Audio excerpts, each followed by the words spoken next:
इज्जत कमाओगे, लेकिन उसके बाद उतना ही तनाव होगा अपनी प्रतिष्ठा को बनाए रखने का। आईएएस बन कहीं कम, यह प्रवृत्ति विकसित होने लगी। एक बात मुझे बताओ, जब कोई भी धार्मिक पंथ विकास के खास बिंदु पर पहुंच जाता है तो उसमें रहस्यवाद की प्रवृत्ति विकसित होने लगती है। इसका मतलब कौन बताएगा कि रहस्यवाद की प्रवृत्ति में होता क्या क्या है? क्योंकि बिना समझे हुए लिखोगे तो फिर तुम उसे जुड़ नहीं पाओगे सेंटेंस।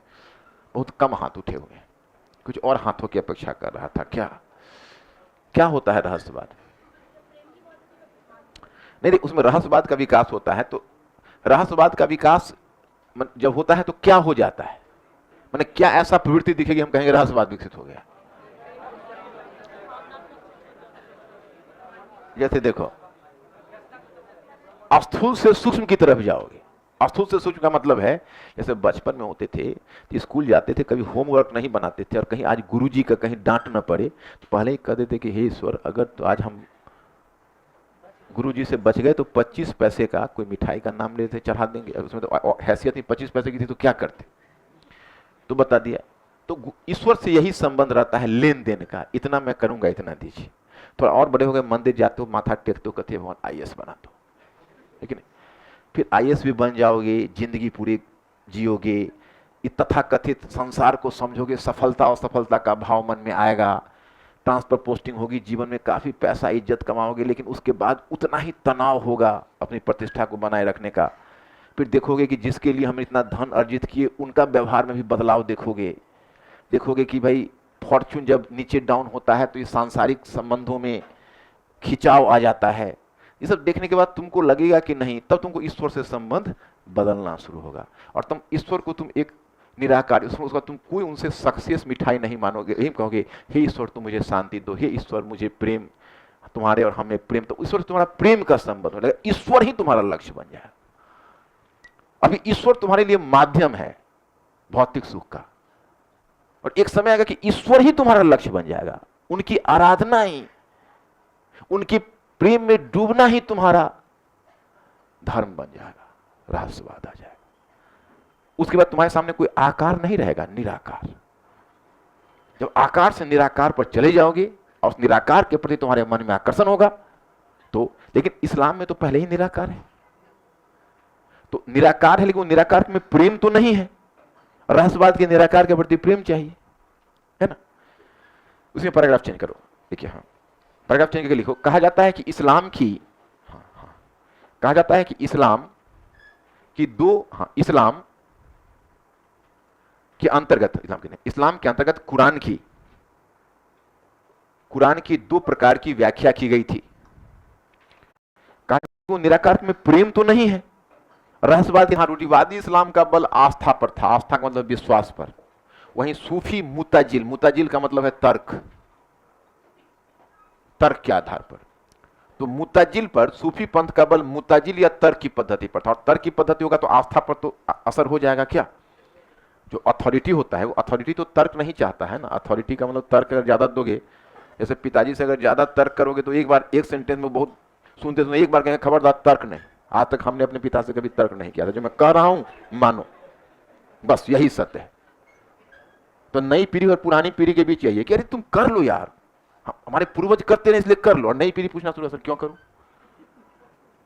क्या फायदा है, इसे होगा क्या, इसे ये है। तो बड़ा झुंझलाहट होती है उसको कि भाई हमने कभी अपने पिताजी से प्रश्न नहीं पूछा, तुम क्यों पूछ रहे हो, करो। तो आस्था, अथॉरिटी आस्था चाहता है, तर्क है वो आस्था को तार तार कर देता है। तो ये दोनों मतभेद के बिंदु थे। अब ये बदलाव क्यों सूफी पंथ में आया? तो सूफी जब इस्लाम दूरवर्ती क्षेत्रों में जब गया तो अन्य सभ्यताओं के भी प्रभाव में आया। तो जैसे अब मान लो कि भारत से अद्वैतवाद का प्रभाव पड़ा, तो उधर से यूरोप से नौ प्लेटोवाद का प्रभाव पड़ा। तो इस तरह से तुम देखोगे कि अन्य प्रकार के धार्मिक पंथों का भी, जरथुस्त्रवाद का भी प्रभाव पड़ा। तो अन्य धार्मिक पंथों के मेल मिलाप से इसमें भी अपना एक रहस्यवादी चिंतन डेवलप कर गया। तो इसी में लिखना डैश देकर, हाँ, पॉइंट फर्स्ट, हाँ, कि जहां रूढ़िवादी इस्लाम, जहां रूढ़िवादी इस्लाम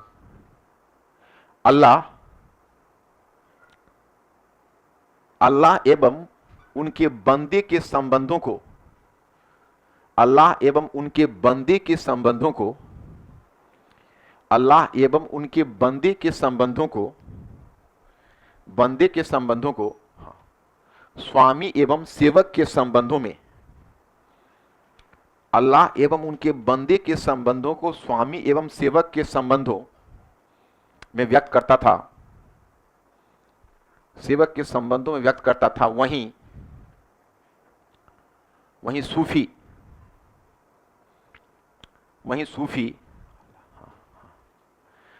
सूफी अल्लाह और जीव की एकता की बात करते थे, जीव की एकता की बात करते थे, जीव की एकता की बात करते थे। उनके इस विचार को रूढ़िवादी इस्लाम धर्म विरोधी मानता था, उनके इस विचार को रूढ़िवादी इस्लाम धर्म विरोधी मानता था, रूढ़िवादी इस्लाम धर्म विरोधी मानता था, धर्म विरोधी मानता था।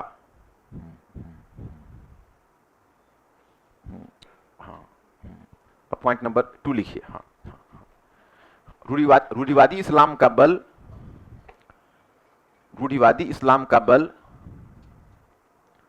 रूढ़िवादी इस्लाम का बल आस्था अथवा विश्वास पर रहा था, आस्था अथवा विश्वास पर रहा था। वहीं सूफी पंथ का बल, वहीं सूफी पंथ का बल, सूफी पंथ का बल मुतजिल, मुतजिल, मुतजिल ब्रैकेट में लिखिएगा तर्क, तर्कवाद, तर्क, मुतजिल की पद्धति पर रहा, मुतजिल की पद्धति पर रहा। उसमें पैराग्राफ चेंज करके, पैराग्राफ चेंज करके एक लाइन लिखो, हेडिंग नहीं, एक लाइन लिखो कि वस्तुतः उपयुक्त बदलाव का कारण, वस्तुतः उपयुक्त बदलाव का कारण, उपयुक्त बदलाव का कारण, बदलाव का कारण रहा था मुस्लिम शक्ति का अन्य क्षेत्रों में प्रसार, कारण रहा था मुस्लिम शक्ति का अन्य क्षेत्रों में प्रसार, मुस्लिम शक्ति का अन्य क्षेत्रों में प्रसार और इस्लाम का अन्य धार्मिक, इस्लाम का अन्य सभ्यताओं, इस्लाम का अन्य सभ्यताओं के संपर्क में आना, इस्लाम का अन्य सभ्यताओं के संपर्क में आना, अन्य सभ्यताओं के संपर्क में आना। देखिए इसी क्रम में हुआ भारतीय अद्वैतवादी चिंतन, अद्वैतवादी चिंतन, भारतीय अद्वैतवादी चिंतन माने ब्रह्म और जीव की एकता। अद्वैत समझते हो ना तुम लोग? याद है कि भूल गए? अद्वैत नहीं याद है? कुछ खास आश्वासन नहीं दे रहे हो? याद है ना? अद्वैतवादी चिंतन और यूरोप के नौ प्लेटोवाद। अब नौ प्लेटोवाद पूछना मत हमसे, काम चला लो। अब फिर हमको प्लेटोवाद समझाना पड़ेगा, उसने नौ प्लेटोवाद समझाना पड़ेगा, उतना भी तुम्हारा दिमाग विकसित नहीं है, रहने दो। नौ प्लेटोवाद क्या करें?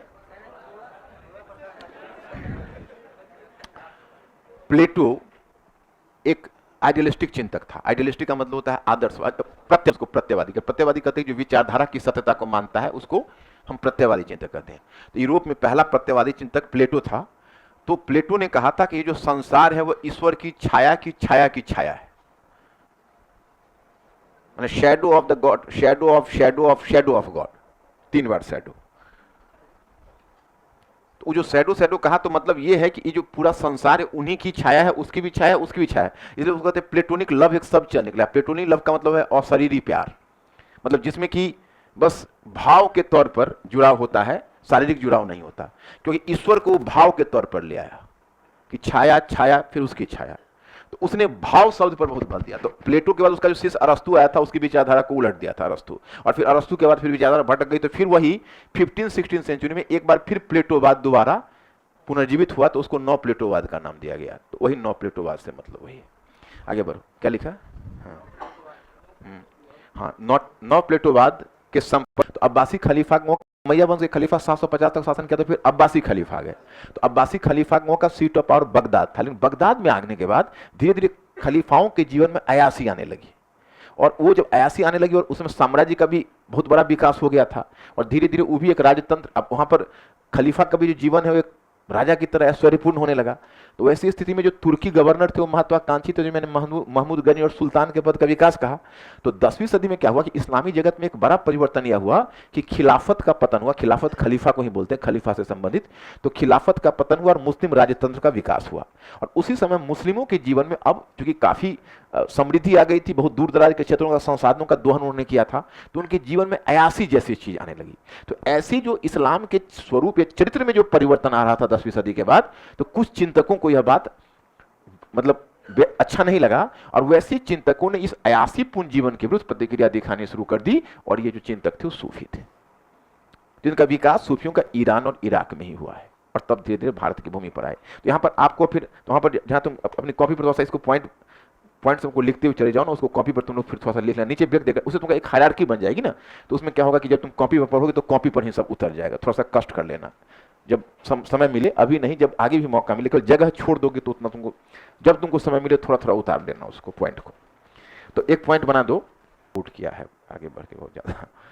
तो हालांकि दारासी को डिजर्व भी करता है, लेकिन अब दिक्कत है कि जिस पर आरएसएस हाथ रख दे उसको गलत मान लेना उचित नहीं होगा। क्योंकि यहाँ पर इंडिया में प्रवृत्ति है कि जहां आरएसएस ने जिस पर हाथ रखा था, लेफ्टिस्ट उसके आगे, उसमें बहुत सारे हिस्टोरियन आए हुए थे टीवी चैनल पर, सिर्फ इसलिए विरोध कर रहे थे कि आरएसएस ने सपोर्ट किया। लेकिन सवाल ये उठता है कि आरएसएस ऐसा क्या है, किसी को सपोर्ट कर सकता है? अब दारासी को तो वास्तव में डिजर्व करता है, उसको लघु अकबर कहा जाता है, हम लोग मुगल काल में देखेंगे, उसका तो बहुत बड़ा योगदान है। दारासी को तो हम लोग एकदम पक्ष में लिखना है, जहां भी लिखना है वहां। दारासी को की परंपरा अगर रह गई, एक सेनापति के रूप में विफल था, एक शासक के रूप में उसमें योग्यता की कमी थी, लेकिन एक हिंदू मुस्लिम का जो तुम कहते हो सिंक्रेटिक आइडियाज का, वो तो अकबर से भी एक कदम आगे था उसमें। अकबर को तो उतना ज्ञान नहीं था ना, दारासी को तो बहुत शिक्षित था। 52 उपनिषदों का अनुवाद करवाया उसने, 52 उपनिषदों का खुद भी अनुवाद किया है सिररे अकबर के नाम से। मजमुल बहरीन का सिद्धांत दिया, वो तो बहुत उदार शासक था, और हिंदुस्तान में उसमें वो आ गया होता तो बहुत हिंदू मुस्लिम एकता के पॉइंट से बड़ा इंपॉर्टेंट होता वो। तो ये तुम देखते हो, तो उसमें एक नक्शबंदी है, वो बाद में एक अनुदारवादी है, तो विभिन्न सूफी सिलसिला है। अब मतलब भारत में सारे सूफी सिलसिला प्रचलित रहे और सबका अपना योगदान है, लेकिन मुख्य रूप से रहे हैं चिश्ती ही। अब इसमें थोड़ा सूफी चिंतन का विकास तुमको दिखाएंगे, नीचे ब्रेक देकर लिखना सूफी चिंतन का विकास। हाँ, उतना स्पेस छोड़ के फिर लिखना, हाँ, स्पेस छोड़ के, हाँ, सूफी चिंतन का विकास, हाँ, सूफी चिंतन का विकास। हाँ, अब सूफी चिंतन के विकास में डैश देकर लिखना, हाँ, हाँ, हाँ, लिखना, हाँ, कि सूफी संत, हाँ, हाँ, कल्ब, हाँ, कल्ब ब्रैकेट में हृदय लिखना, सूफी संत कल्ब ब्रैकेट में हृदय, हाँ, हृदय की साधना के द्वारा, हृदय की साधना के द्वारा, हृदय की साधना के द्वारा, हृदय की साधना के द्वारा, हृदय लिखना, सूफी संत कल्ब ब्रैकेट में हृदय, हृदय की साधना के द्वारा, हृदय की साधना के द्वारा, हृदय की साधना के द्वारा, कल्ब की साधना के द्वारा, रूह,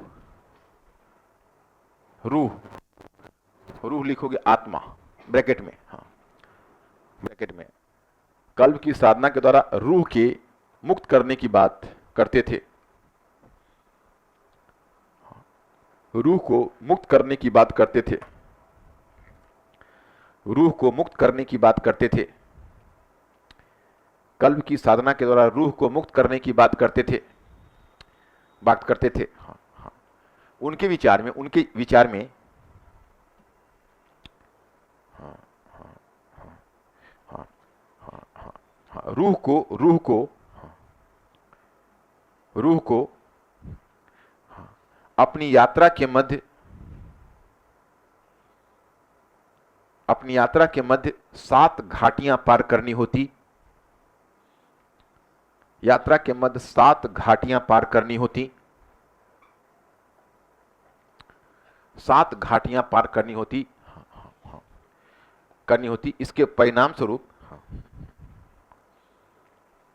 इसके पश्चात कर दो परिणाम स्वरूप, इसके पश्चात उस परम सत्ता से, अब जो कह लो, अल्लाह कहो, ईश्वर कहो, जो कहो, उस परम सत्ता से उसका साक्षात्कार समझते हो? उसका साक्षात्कार होता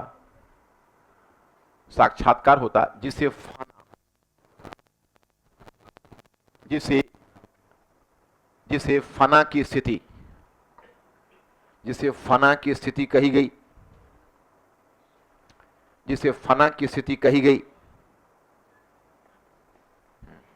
फना की स्थिति कही गई। पर आप चेंज कीजिए, लिखिए, सूफी साहित्य में रूह की इसी आध्यात्मिक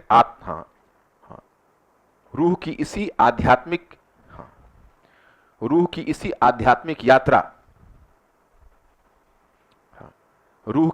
रूह जहां लिखते हो वहां पर रूह मत लिख देना, सिंगल काम में लेना, जहां रूह लिखते हो। ले रहे हो?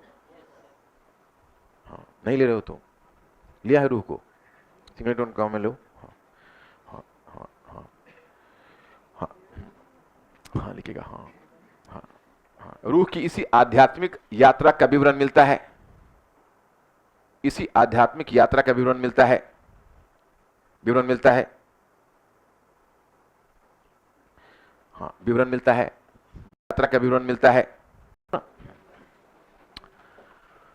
अब बहुत चीजें समझनी पड़ती है, और समझने के बाद फिर सब आसान भी तो हो जाता है तुम्हारे लिए।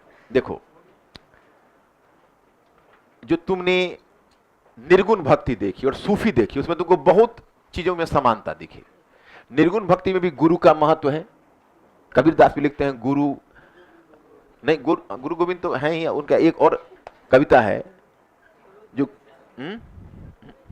कबीर गुरु गरबा मिला, आटा माहे लून, जाति पाति सब मिट गए, नाम धरोगे खून।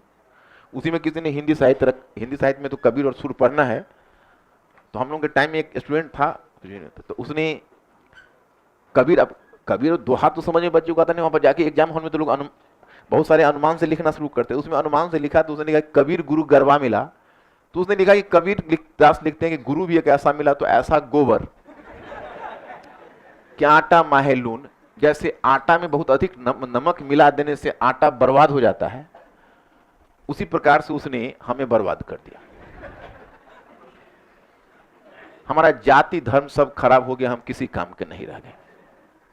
अब पता नहीं परीक्षक अगर पढ़ा होगा तो इसका घर का पता पूछते पूछते आया होगा कि भाई, तो गुरु महिमा कबीर में भी है, गुरु महिमा नानक में भी है, गुरु महिमा सूफियों में भी है।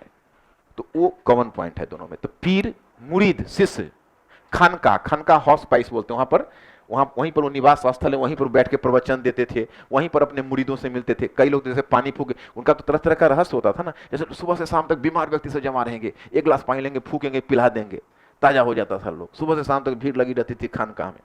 वली उनका उत्तराधिकारी को घोषित करते थे। पहले वहां पर दरगाह होता था, जब तक वो जीवित रहते थे, मरते थे तो कब्र भी वहीं बन जाता था, और फिर वो तीर्थ स्थल के रूप में डेवलप कर जाता था, जो आपको अजमेर शरीफ वगैरह में तो इस तरह खानकाह था। तो उसमें जो सूफी भाव है, ये है कि कल्ब की साधना के द्वारा, अब जैसे शंकराचार्य कहते हैं कि मैं ही ब्रह्म हूं, तो थोड़ा मेंटली अलर्ट हो जाओ। तो एक देखो, आत्मा ब्रह्म को संबंध से जोड़ने का एक साधन ज्ञान है, और दूसरा साधन प्रेम है। यहां प्रेम की पीड़ है। तो ज्ञान वाला साधन कठिन है कि प्रेम वाला साधन कठिन है? तो सर्वसुलभ प्रेम का साधन होगा। ओके, तो प्रेम की पीड़ मतलब प्रेम, जैसे अगर व्यक्ति देखो, दो तरह से मुक्ति मिल सकती है।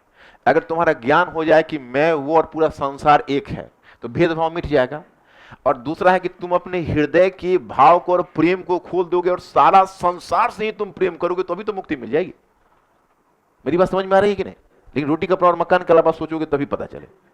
अगर तुम अपने शत्रु से भी प्रेम करोगे तो उस शत्रु का प्रॉब्लम वो ज्यादा दुखी रहेगा, तुम ज्यादा सुखी रहो।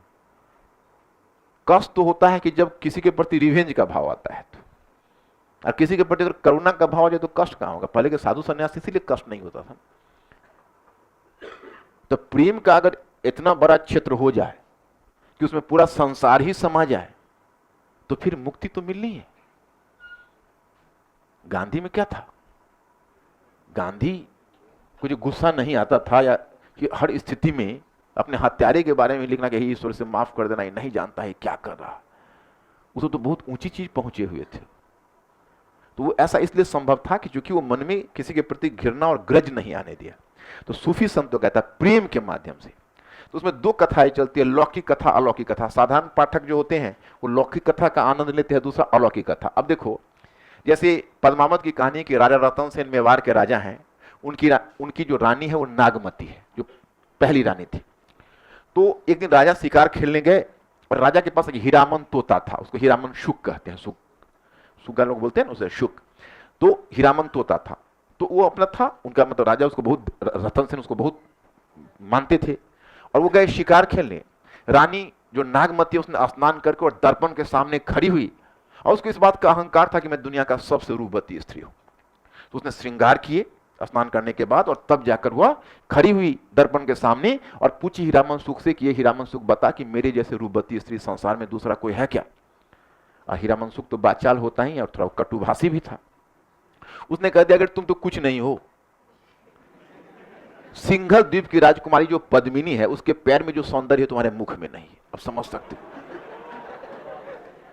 इतनी कटु भाषा, वो भी एक महिला के लिए दूसरी महिला से तुलना करके। अब तो समझ सकते हो कितना कष्टकर स्थिति होगी। उसने तुरंत कहा बहेलियन नौकरों की इसको आप फिनिश करो, ले जाओ इसको, ले जाकर मार के फेंक दो। वो लोग हीरामन सुख को लेकर चले गए। चले तो गए बहेली और नौकर, बाद में लगा कि भाई तो राजा रतन सेन के बड़े प्रिय सुख है, अगर कहीं पता चल जाए तो राजा हमें फांसी न खींच दे, इसलिए उसको छिपा के रख दिया, मारा नहीं। उधर राजा रतन सेन जब आए शिकार से देखे सुख नहीं, कोई कहा उड़ गया, कहा ऐसा हो नहीं सकता। वो चले गए अपने कोप भवन में जाकर सो गए भूखे प्यासे, बोले कि तब तक मैं एक बूंद भी पानी नहीं पीऊंगा जब तक मेरा वो तोता नहीं मिल जाता। अब तो हरकंप मच गया राजमहल में। अब रानी नागमती को भी तो लगा कि अब तो मैंने मरवा दिया, मैं कहां से लाऊं। और नौकर वगैरह को भी लग रहा था तो जान हमारी जाएगी। तो वो तुरंत लेके सुख को ले आके चुपके से फिर आके डाल दिए वहीं पर। और सुख है राजा रतन सेन मिली, बहुत खुश हुई अपने सुख को पाके। पूछा तुम कहां चले गए थे। वो तो बाचाल और बोलने वाला प्राणी था। वो कहा मैं जाऊंगा कैसे, मैं तो आफत में पड़ गया, मैं ऐसे ऐसे बोला इसके लिए मुझे तो ऐसे हो गया था, मैं तो बहुत मुश्किल से बच के आपके पास आ रहा हूं। तो राजा रतन सेन उसे तो कुछ नहीं, मतलब नागमती के प्रति कोई ग्रज नहीं रखा। उनको उसी समय पता चल गया कि सिंघल द्वीप की राजकुमारी पद्मिनी इतनी खुश है। अब उनका सारा प्रयास सिंघल द्वीप के लिए हो गया। अपने कुछ चुने हुए अंगरक्षकों के साथ उन्होंने सिंघल द्वीप की यात्रा शुरू कर दी और फिर एक के बाद दूसरा 7 समुद्र पार किया। तब तक हीरामन सुख एडवांस में आगे चला गया। वहां जाके पद्मिनी को भी कह दिया कि आ रहे हैं राजा रतन सेन। पद्मिनी भी उधर बेचैन हो गई। अब दोनों के बीच विवाह, मिलन, दोनों के बीच भले मिलन, प्रेम और फिर विवाह हुआ। फिर सिंघल द्वीप से वो लेकर आए और जब यहां पर लेकर आए तो उनका एक मतलब गुरु भी था और केयरटेकर भी कह सकते हो, राघव चेतन नाम था। वो बहुत बड़ा शैतान था। वो राघव चेतन ने सबसे बड़े शैतान अलाउद्दीन खिलजी को सूचना दे दी। अब अलाउद्दीन खिलजी को पद्मिनी का इतना सौंदर्य की चर्चा मिली कि वो बर्दाश्त नहीं कर सका। वो सीधे चित्तौड़ पर चढ़ाई कर दी और चित्तौड़ पर चढ़ाई करके और तब उसने पराजित किया राजा रतन सेन को। और उसके बाद उसने एक शर्त रख दी कि पद्मिनी मुझे समर्पित किया जाए। अब पद्मिनी को अपनी लाज की रक्षा के लिए उसने जौहर व्रत ले लिया। तो जहां पर जाकर यह पाठ, जहां पर यह ग्रंथ समाप्त होता है, वहां पर जाकर इसका गुढ़ार्थ खुलता है कि यह कोई साधारण ग्रंथ नहीं है, आध्यात्मिक कहानी है। राजा रतन सेन रूह है, पद्मिनी परम सत्ता है, 7 समुद्र 7 घाटियां पार हुई। हीरामन सुख पीर है, हीरामन सुख गुरु है, उसी गुरु से उनको विवरण मिला है पद्मिनी के बारे में। और सूफी साहित्य में खलनायक का भी बहुत बड़ा महत्व है। वही से हिंदी मूवी में खलनायक आया है। वहां पर एक न एक शैतान होना चाहिए। तो अलाउद्दीन खिलजी शैतान है। और पाठ के अंत में जाकर तब मलिक मोहम्मद जायसी जब ये लाइन कहता है तब बात खुलती है कि अरे वो तो आध्यात्मिक मिलन है। वो कहता है कि राख उठाए लेनी एक मुट्ठी, दिन ही उड़ाई पृथ्वी झूठी। उसका कहना है कि जो राजा रतन सेन के लिए परम ब्रह्म परमेश्वर थी, वह इस शैतान के लिए, अलाउद्दीन खिलजी के लिए एक मुट्ठी राख से कुछ नहीं आगे बच गए, समाप्त। इस स्वर्ग चले गए, यहाँ पर राख रह गई उनकी। तो यहीं पर जाके ये समाप्त होता है। तो सूफी साहित्य का यही है। और कुछ थोड़ा इसमें बच गया, उसको करते तो कल स्थापत्य और भाषा साहित्य कराऊंगा, है ना।